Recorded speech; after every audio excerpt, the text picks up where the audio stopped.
Fuzakenja What's up? It's the Culture Detective here, investigating your favorite animes, and today I'm going to talk about Elfen Lied. It's not Elfen Lied. It's supposed to be a German title, so it's a Elfen Lied. So Elfen Lied is an anime released in 2004, and I finally finished watching it yesterday, and here are my thoughts. So, to give you a bit of background, a few years ago, when I was still friends with this girl whose name is Natalie, back then I didn't watch anime at all, while Natalie watches some. So I asked Natalie, hey, what kind of animes do you watch? And Natalie named Future Diary, Elfen Lied, and Scum's Wish. Yeah, that's the kind of person Natalie is. And also Attack on Titan. She also watches Attack on Titan. So anyways, I dubbed this the Natalie Trilogy, or the edgy, psycho, yandere killer girl trilogy. And now I've arrived at the second one, Elfen Lied, which actually I think came out before Future Diary. But anyways, Elfen Lied, 2004, made by Studio Arms, adapted from a manga written by Okamoto Lin.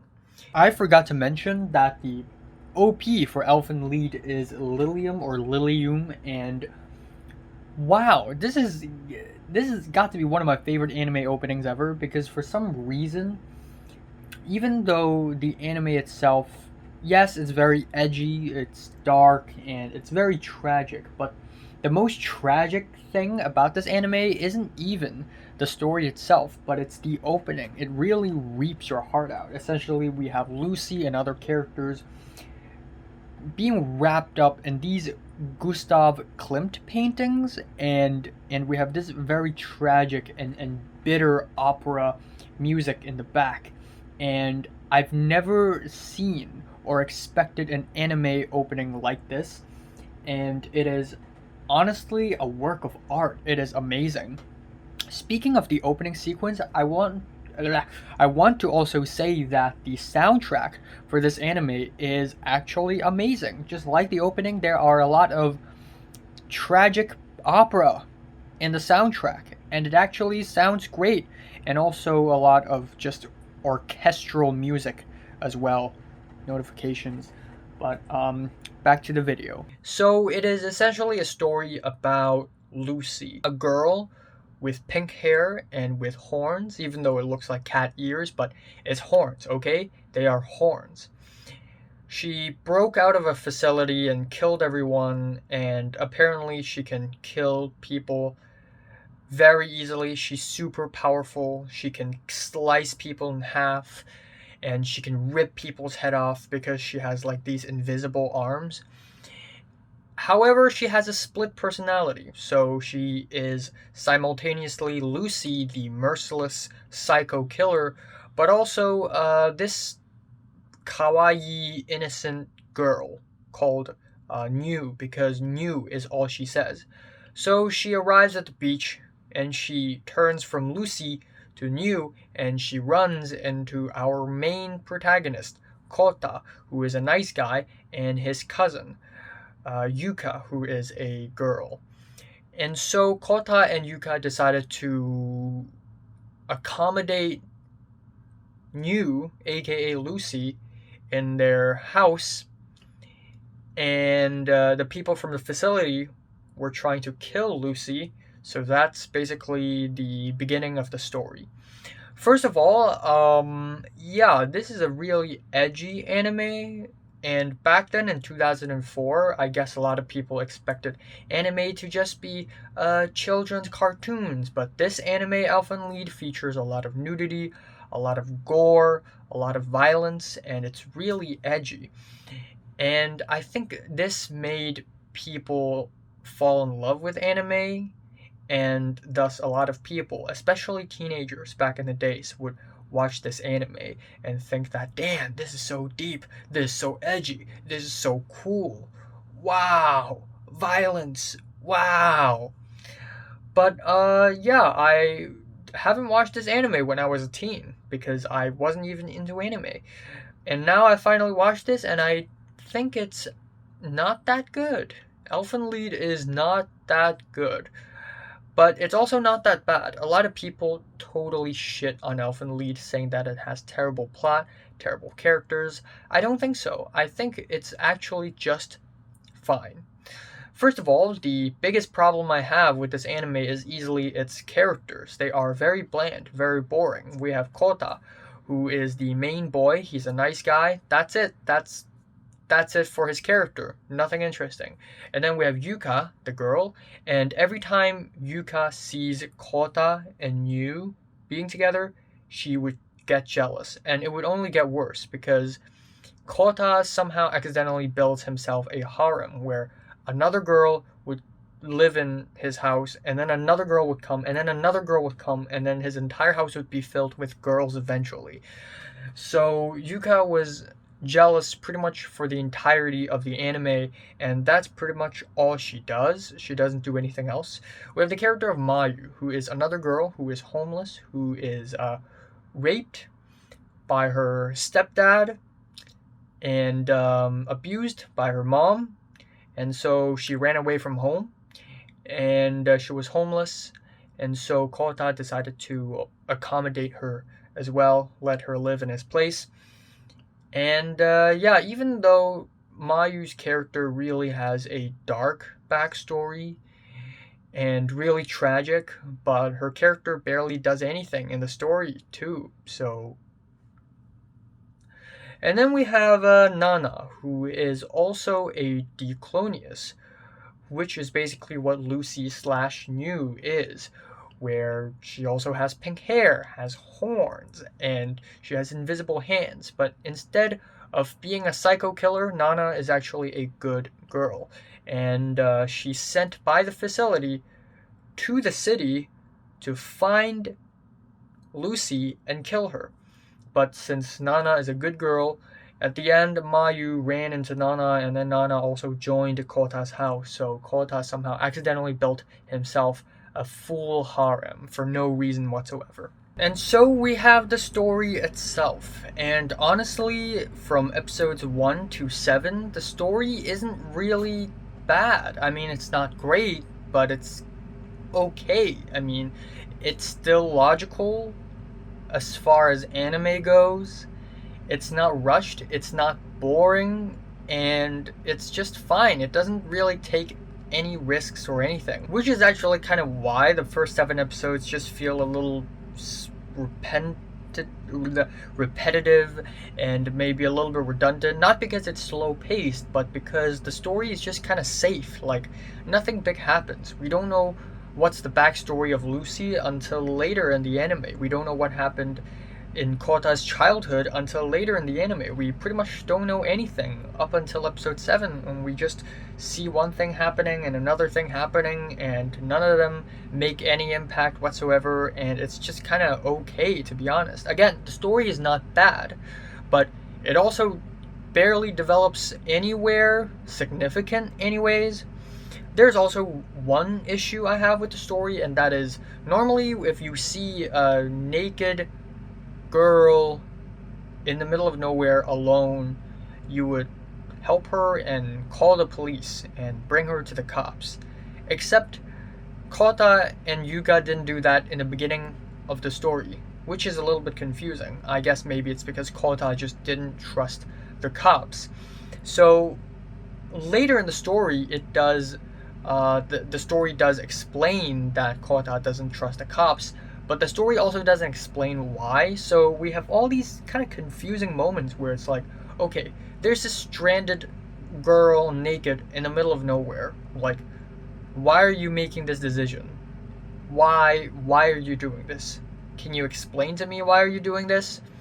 And then we have this other guy who is a very skilled hitman, who is very rude and violent, and he likes violence, and he was sent by the facility to the city to also kill Lucy. He fails, he goes back to the facility, and then he comes back again, and so that was a little bit repetitive.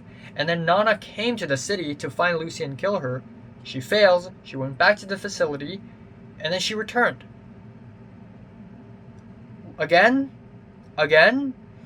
So essentially, we have Nana basically nearly dead after a fight with Lucy, which, by the way, whenever New gets knocked out and then she wakes up, she would become Lucy until she somehow loses consciousness and become New again.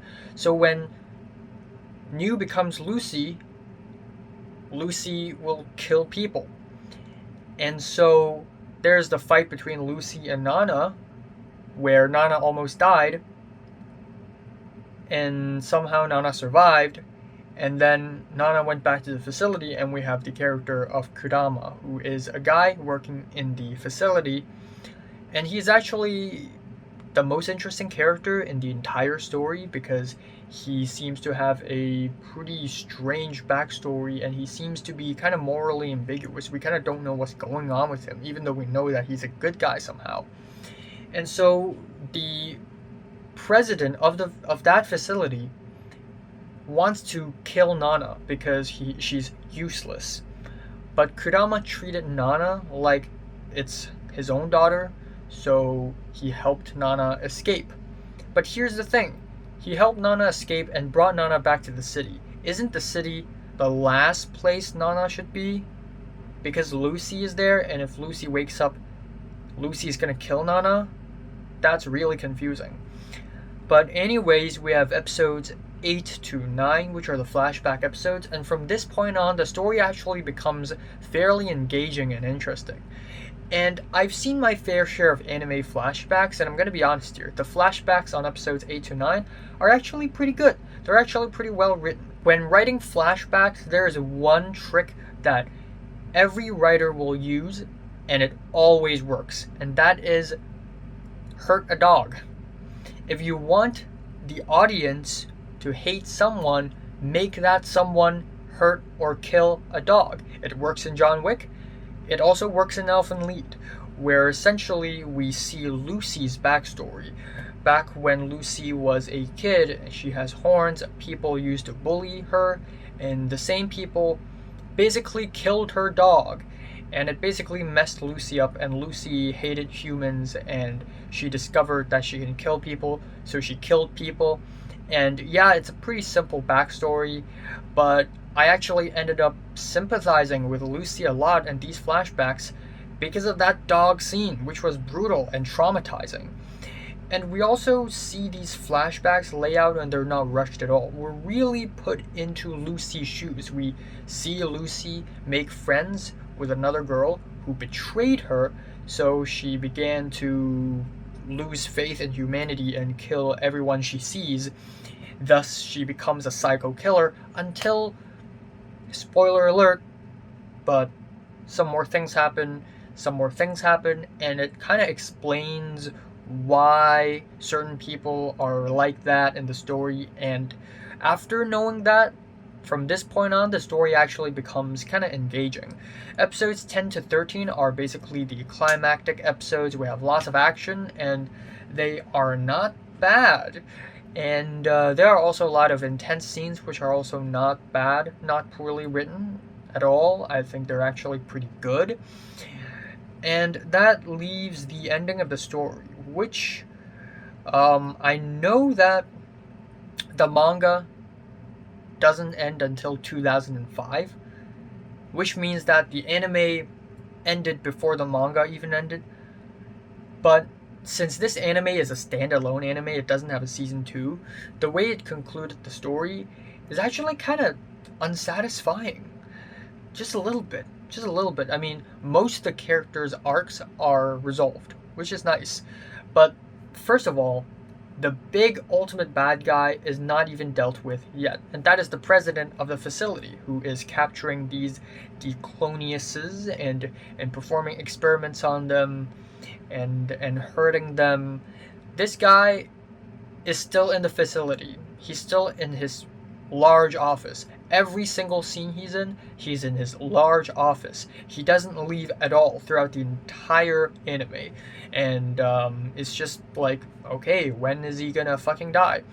Second of all, there are still a lot of loose ends, like Nana apparently has a secret hidden power, but it wasn't explained what it is. And then we have the origins of this the Cloniuses, which is still kind of unexplored. Like, why do they exist? We still kind of don't know. So yeah, ultimately, this story is really not that bad. A lot of people are like, wow, Elfen Lied is the worst anime I've ever seen. You know what? I disagree. I think there are animes that I dislike even more, like Sword Art Online, which is still the worst anime I've ever seen. Also, No Game No Life and Akutama Drive are also two animes that I think are inferior than Elfen Lied. Also, Mirai Nikki, also known as Future Diary, also not good. Also not as good as Elfen Lied by a slight margin, which pretty much spoils the score that I'm going to give for Elfen Lied, because yes, the characters are bland, but the story is actually not that bad, and there's also an OVA, which is kind of dumb. Like, if you want to have a conclusive OVA as an ending, why not include that as episode 14? Why separate it into an OVA? But yeah, as far as the core 13 episodes of Elfen Lied goes, it's just fine. It's fine, okay? It's just fine.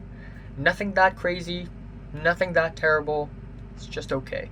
Also, there are a lot of moments in the anime where it's like, yeah, the violence is pretty much gratuitous.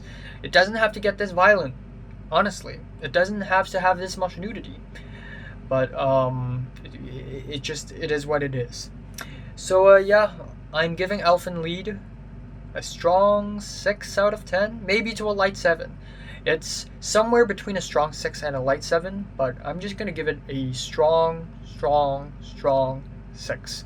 So, have you watched Elfen Lied? From 1 to 10, I would just rate it, like it, and subscribe if you want more, and thanks for watching. The next anime I'm going to watch and review would be Ichiranaide Nagatoro-san.